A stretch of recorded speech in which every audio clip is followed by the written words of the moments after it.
everyone, in this video, I'm going to show you how to search across open tabs in Opera GX. With multiple tabs open, look at the top right corner of the browser window and click the Search Tabs icon, which looks like a magnifying glass.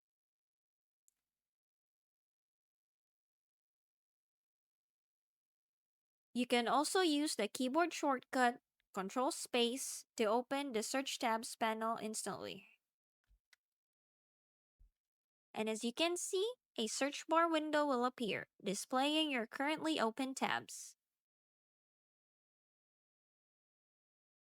Start typing a keyword, website name, or page title into the search box.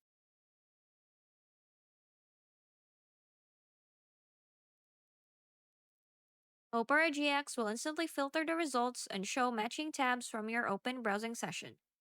Simply click on the tab you want to switch to, and Opera GX will take you directly to it. This feature is especially useful when you have many tabs open and need to quickly find a specific page. And that's it. Thanks for watching.